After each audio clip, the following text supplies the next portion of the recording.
Are you in Victoria? I am. I I am. heard it's like really hot over there. It is. Yeah? Yeah. Yeah. I've turned off my air conditioning unit for this. Cause like I don't want it to like be humming in the background, but then it's like eventually you're gonna start to see the Oh beads of sweat. yeah.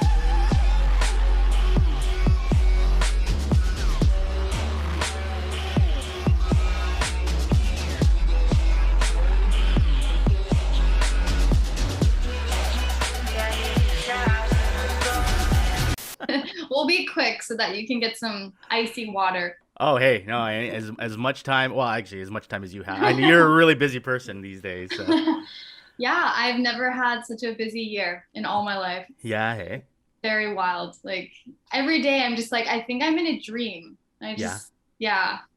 Over the last few months I've been able to like been really lucky, well, especially with Zoom and stuff, to be able to chat with a lot of artists that I admire.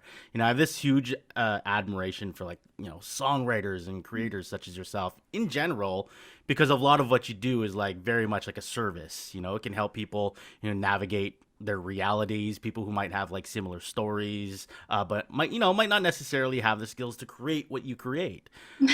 So obviously it's a very huge kind of opportunity. I was genuinely honored that you were able Oh, to take the time to chat. I'm honored. Thank you so much for having me. Yeah, of I love course. the station. This is awesome. And I like what you say because I never think of it that way. Like I was just talking earlier today saying how with this project, I really honestly didn't know if I was going to put it out because I was creating it for my own healing. And Hmm. I found all the songs to be so cathartic. And I was like getting to know myself in such a deep way through writing the songs. And it wasn't until I listened back to some of the songs, I was like, oh, this could be a project. Like it's Hmm. cohesive. And I think I'm going to put it out into the world. Yeah. And I'm so happy about how people have been accepting it, and I didn't expect to help anyone with it, or like it was so selfish really when I was writing it. It was all just for my healing. That must be, it's nerve-wracking enough to put a piece of art that you've created out into the world and wonder, oh, how are people going to take it, or is this going to get reviewed well, or anything. But this is such a personal project for you, and and so definitely, yeah, I wanted to ask about Wild Whisper, but I guess it might make a little bit more sense to for any of our listeners that don't necessarily know your story, your full story. Would it be okay to touch on a bit of like your childhood and ultimately even like your sort of your new beginning is what I kind of like calling it, is Yeah. that led you into music and acting and finding a creative outlet? So I was raised in a doomsday cult, Mm. Christian doomsday cult, and it was really strict.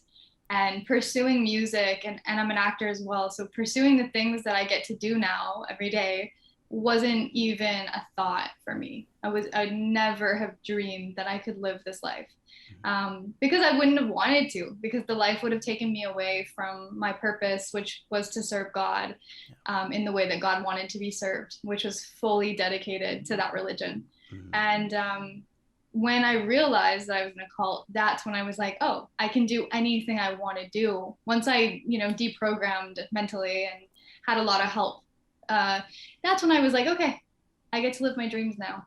That must in itself must have been sort of an uphill battle, because there are things that you've known all your life that you have to kind of give up. It's you're literally questioning your own reality at that point, correct? Yeah, like I was told I was never going to die because I lived at the perfect time. I was born at the perfect time where Armageddon was going to What's come, going on? Yeah. any day. So we were always on our toes thinking Armageddon's going to come.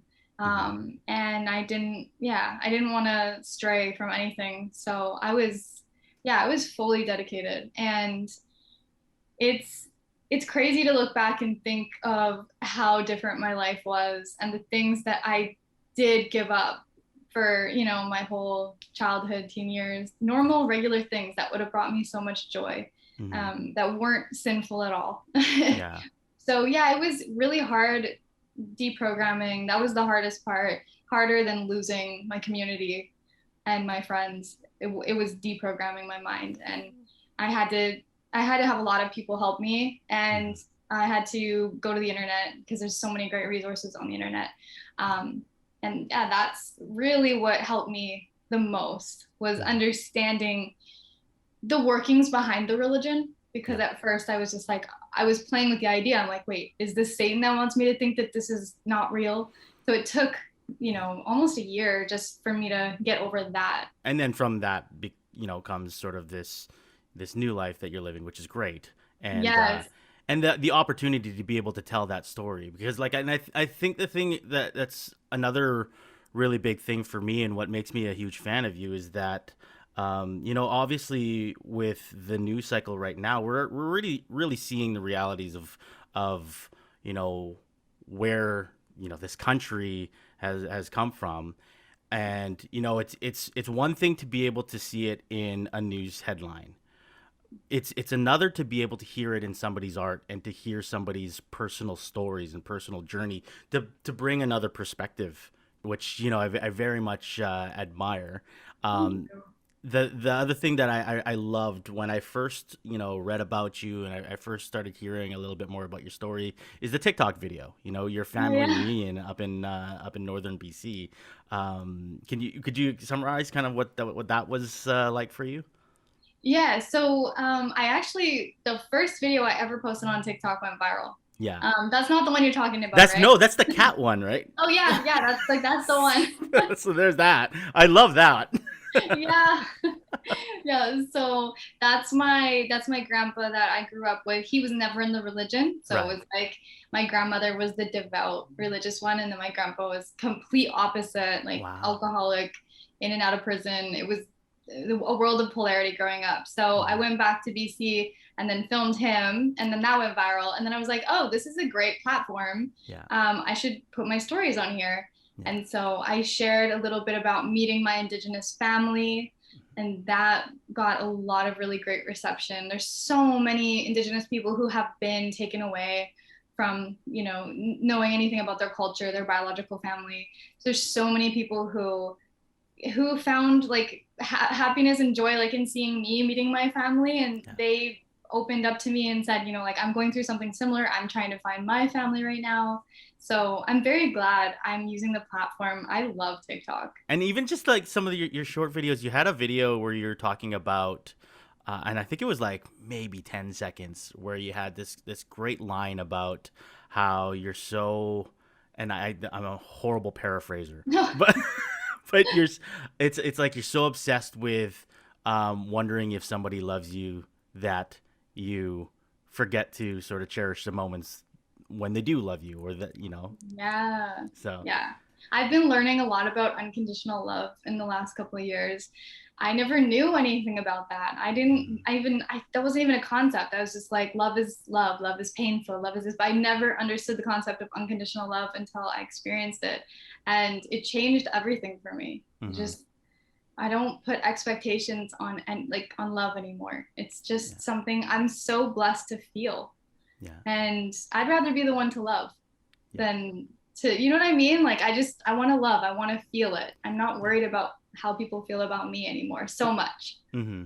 No, I totally understand that. It's almost that, it's kind of like that feeling when you give somebody a gift, and they're like, oh my god, I can't, the thoughtfulness of this, and it's almost that, a better feeling than receiving a gift. It's Yeah, it is because I'm the one that gets to feel the love, right? Like yeah. if there's so many people that are terrified to fall in love or to feel love, but Mm-hmm. it's like it's the best feeling. It's just the expectations we put on it that cause so much pain. And like you said, it's the feeling of the gift, but then before with love, it was like I would give the gift and then I'd be like, but look what I gave you. So Mm-hmm. like, are you gonna love me back? Are you Yeah. gonna do this and that for me? Because look at this gift of love. And Yeah. now it's like, man, I love you. Yeah. Okay. Yeah. There's no I mean, expectations back. yeah. It's just, And yeah. totally. And it's a different thing than boundaries. Yeah. Boundaries are really important too, but I like to feel unconditional love the Mm-hmm. best. Can we talk about Wild Whisper then? And when did you feel that you were ready to step out then, and create it, and talk about your journey? I actually only started to write this during the pandemic. Really, eh? Um, so I had some time where we all had time, right? Yeah. And I was like, ooh, this is a really good time to start doing some healing. And started to, I mean, I've been on the healing journey for a few years of like doing plant therapy and just regular types of therapy. And I just thought, I'm going to try to like write it out, I started to actually just write poetry. Mhm. And then I was like, I'm gonna pick up the guitar, and then I started to play with like different sounds and beats and collecting sounds. So it really happened organically only within the last like year and a half, maybe a Yeah. year. Yeah, it was really quick when I decided I was gonna put it out. I was like, let's do it. Let's get the visuals done. Like I had the whole vision once I decided. Yeah. And then did you talk to your dad when you made Child of the Government? And Yes, yeah. definitely. Like as soon as I had finished the song, I showed it to my aunt, and then she was like, she was really moved, and I was like, maybe I should put this out. And then we Yeah. were talking, and she's like, you got it, like you really do. But I had to sit with it a little longer, and then I went to him and I showed him the song and how I put his voice in, and I said like, I know I'm not portraying you, and like, I'm portraying you in a real light, and it's not super positive. Yeah. But he was actually fine with it. He like shed a tear and he was like, no, like put it out, and he was really happy about it. So I can imagine how proud he is of you. I guess so. I Yeah. hope so. Yeah. And then you talked about the process of collecting sounds because that's another TikTok video that I absolutely love because I and I love exploring music. I DJ and all sorts of things. And the process of you just with a microphone out in nature collecting sounds is that sort of like, and I try to listen intently but I get so wrapped up sometimes also in the lyrics of your Yeah. songs and your EP. Are there like little kind of Easter eggs or hidden gems in that in like that are layered into the songs within your Yeah. EP? Yeah. I've collected some of my favorite sounds around the world. Like I was in LA and just ocean stuff. So there is like hidden gems of stuff that I've collected. And um, I'm going to be doing that a lot more for the songs to come. There's Hmm. a lot more like hidden gems for sure of Yeah, stuff. Like I might not even, tell people, but it's definitely like little sounds that mean a lot to me. yeah.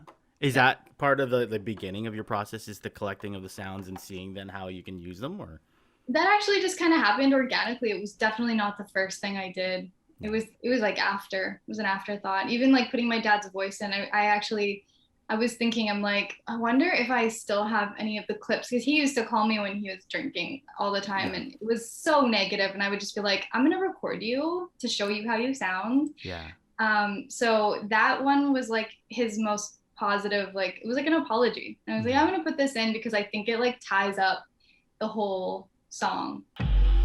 There's a lot of things that the government blacked out, but like I mean, no matter what happened, I'm really grateful for you in my life because it's been difficult.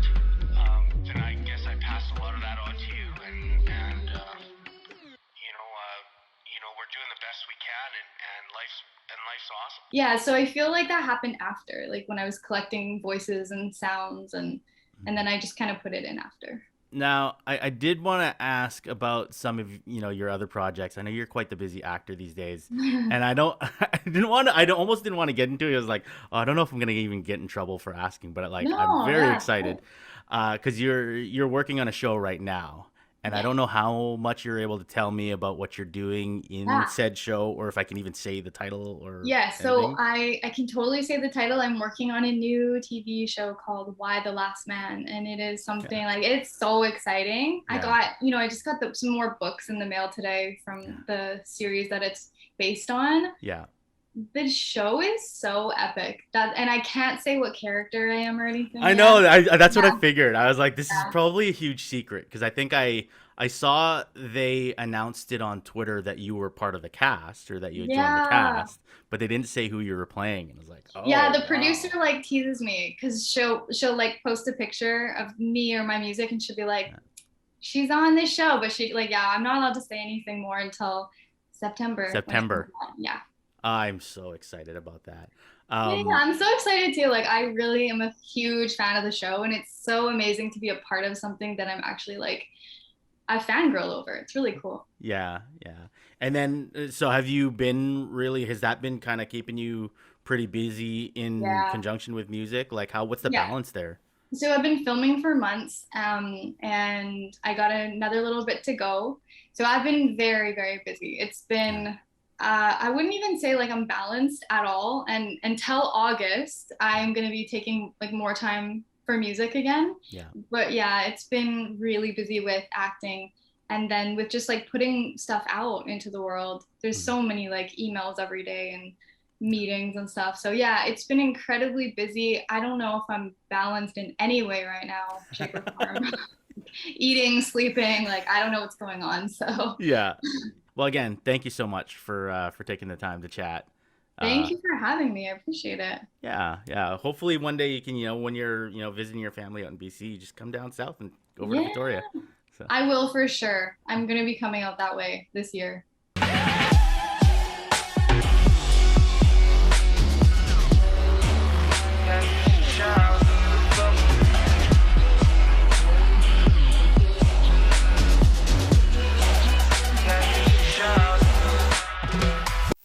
The Zone at 91.3.